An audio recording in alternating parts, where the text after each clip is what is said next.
The school day might be over, but the danger could just be heating up with more kids staying home alone after school. The kitchen, a hot spot for fires. That is why we've teamed up with Matt Groseclose with Greensboro Fire to talk about what families need when it comes to cooking safety.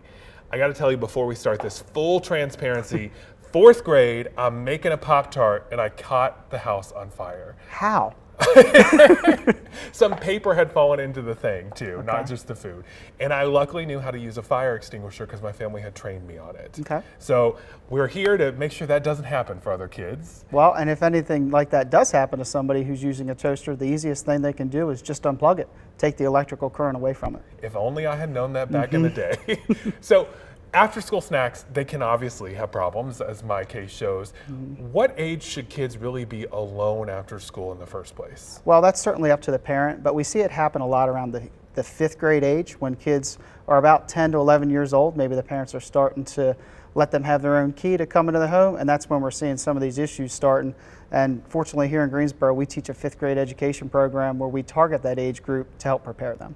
What appliances are most dangerous for the kids to be using? Well, besides the toaster, the stove, of course, and the microwave. Think about kids putting microwave, like noodles or something like that. They forget to put water in it. They set it on too long. They cook it longer than it should be cooked. So what do you tell the kids before they use that so they know to be careful? Well, if they ever have an issue, the simplest thing to do is unplug it. Take that electrical current away, and then, of course, leave it shut. A lot of times we see people that panic and think that they need to let the smoke out and everything. If they just keep it closed and unplug it, call 911. Still call 911 and we'll come out and check it out for them. It's good for kids to have that plan now.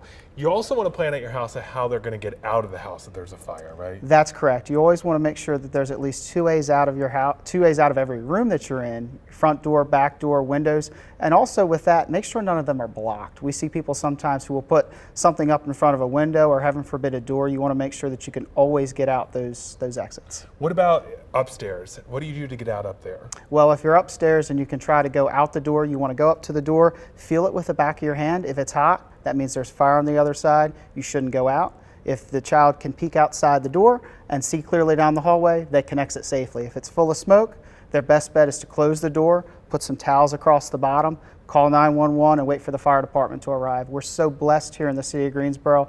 We can be to any address point in 5 minutes or less. That door's going to hold back smoke, heat, and fire for about 15 to 20. Pretty good odds. Growing up, we had one of those rope ladders that you hang out the window. Do you still recommend those? Well, I had one of those growing up too, but you also have to think about the capability of a child to deploy that. And a lot of times a kid, especially under the age of 12, 13, 14, are they going to be able to get it out the window? Is it going to add more risk to themselves?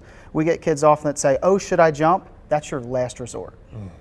You have a program called My Friend the Firefighter. It actually helps educate some of these young kids. How does that work? So that's tailored towards kids that are age kindergarten through about 2nd or 3rd grade. We take a firefighter out, bring the fire truck, have them get all dressed up, go over each piece of the gear, show that the firefighter is just a friendly person. It's not someone to be scared of because all that gear can be very intimidating.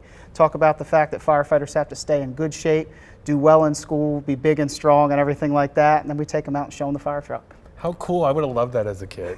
Are there any of these upcoming safety trailer events too that we can tell people about? Yes, we have a safety trailer here that we've been blessed to have, that we are able to bring out to community events. We're actually going to be out this Sunday at the Greensboro Elks Lodge on West Cornwallis Drive. I'll be out there from 3 to 5 p.m. They're having a Tunnels to Towers event, and then we're going to be partnering with the Home Depot up on Brassfield on October the 4th from 10 to noon, and then our Fire Prevention Week is going to be held at the Greensboro Science Center the week of October 6th through the 10th. We're talking about kids. How do you get them to really pay attention to this and take it seriously?